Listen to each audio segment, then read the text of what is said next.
Welcome! In this video we're going to take a tour. We'll go on a walk and see some of the rescued animals that make Willows such a special place. As we drive in we can see donkeys and some of the horses in their field. The tractor is pulling our wonderful new paddock sweeper, purchased with a very generous donation from someone who prefers to remain anonymous, and a donation from Shell.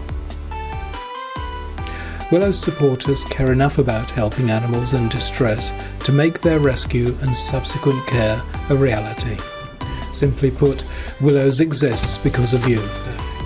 In normal times, we would be able to operate our coffee and gift shops to generate income, but because of the special restrictions placed upon us, we're still not able to do so. This video was shot over a few weeks in June and July. Sometimes there were grey skies and sometimes blue, but either way, Lulu is usually ready to greet visitors, and today is no exception.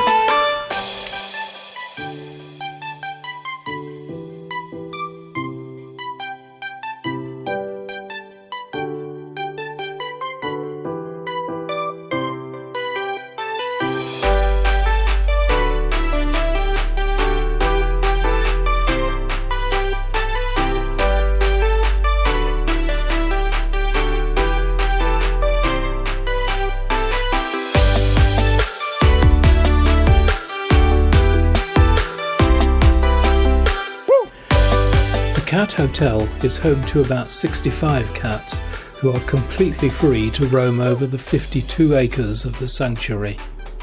Some cats, like George, the white one, just don't want to go out much, even when it's warm and dry. Others prefer to stay outside unless the weather is really bad, as it often is in winter.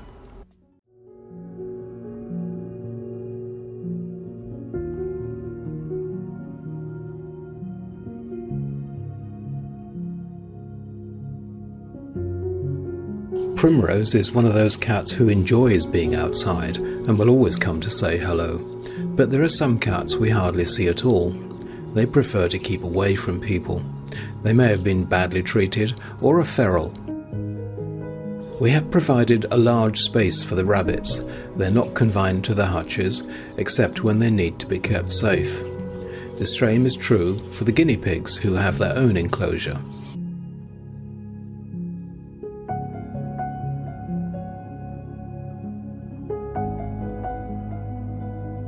The memorial garden is a place to remember loved ones. We've planted it with small trees and buddleia bushes to attract butterflies. If you'd like a plaque or perhaps a bench to commemorate a special person or an animal, please contact us and we'll try to help.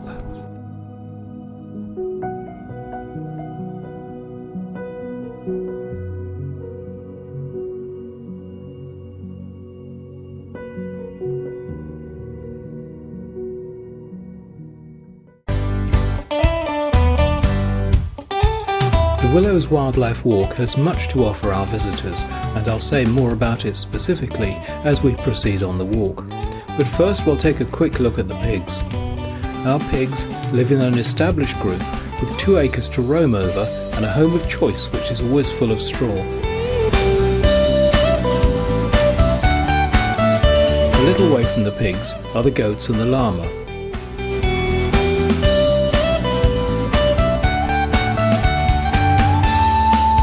Opposite the llama is a well-established wildlife pond. We've improved this area quite a bit with tree planting, fencing and improved accessibility.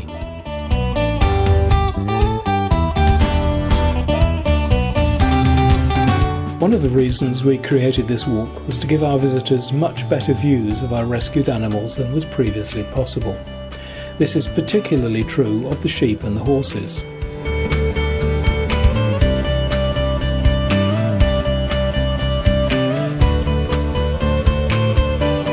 As we continue our walk, we come to the sheep field on the right-hand side.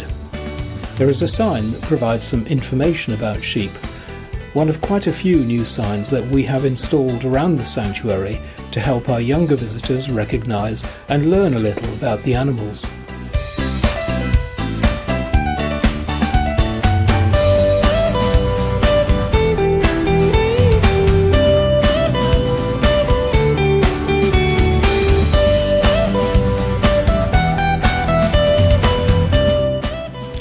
sheep have just been shorn and were kept inside for a couple of days. They really don't like being inside in the summer and were very keen to get back into the fields, as you can see.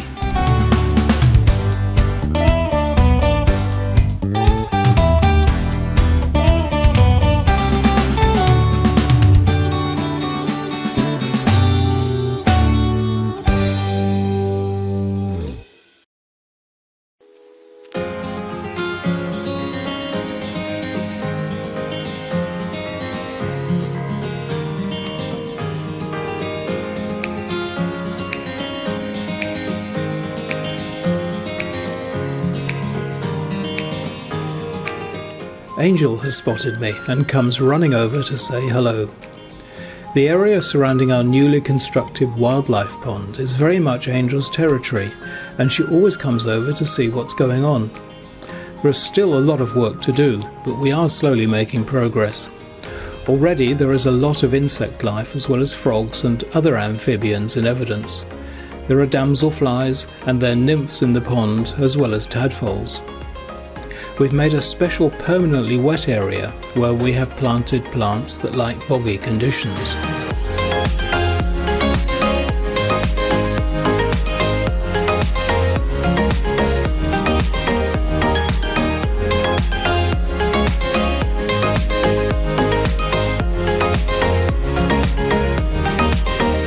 As the walk continues up a short incline, there are horses on the right-hand side and the 4 Willows cows are on the left. Following an educational trip to a dairy farm, Ralphie was rescued by a kind person who did not want him to meet the usual fate for male calves in the dairy industry. Ralphie is very gentle and loves people. Ermintrude was rescued when she was 2 years old, just 5 days before she was due to be slaughtered.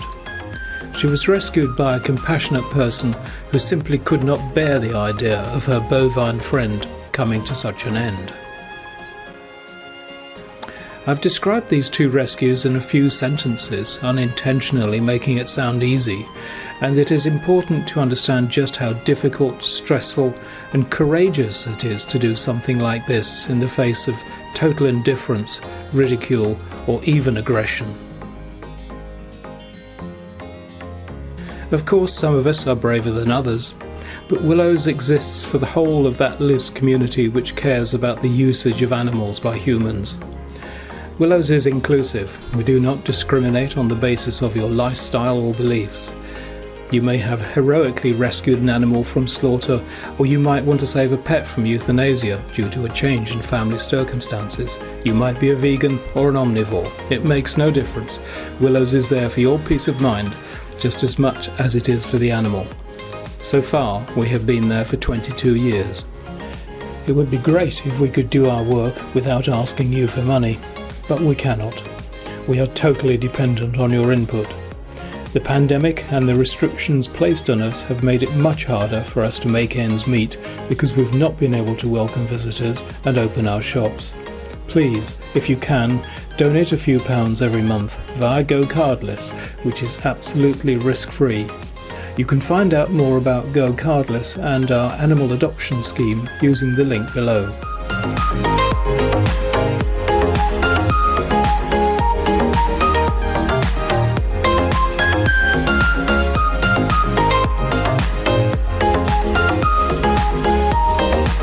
We're continuing our walk now on a rather dark day.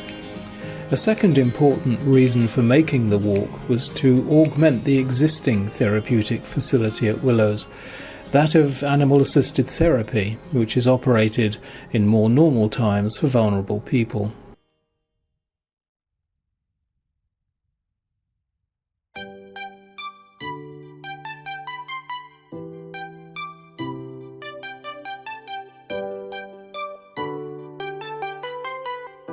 We're coming up to a bird feeding station, which attracts chaffinches, yellowhammers, goldfinches and other birds.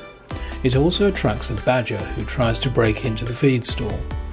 We put down peanuts for the badger as well as for the crows. Every day all the peanuts are gone.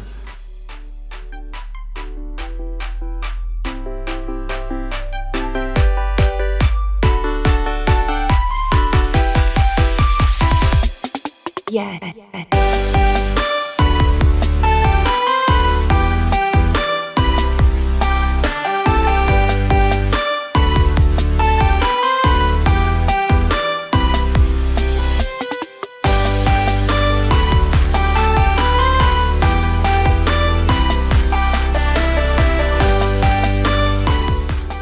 I've got Merlin with me today.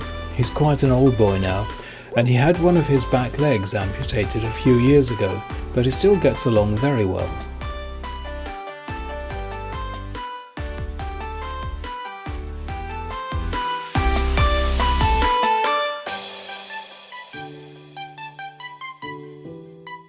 As we approach the halfway point on our walk, I'll give the other two motivations for creating the Willows Wildlife Walk. One was to provide a wildlife haven by planting native trees and setting aside land purely for conservation purposes. We plan to plant hundreds of trees as time, money and the pandemic permit. We've already seen an increase in wildlife, even though the project is still very new. The other was to provide an educational resource for schools and other interested groups.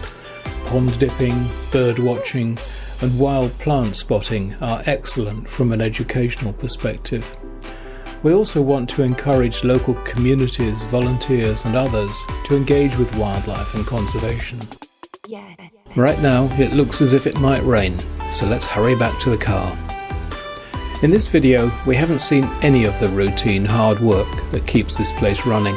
Mucking out, cleaning cages, medical care, feeding animals, building maintenance, tractor work and a whole lot more that has to be done every day by the dedicated people who make Willows work.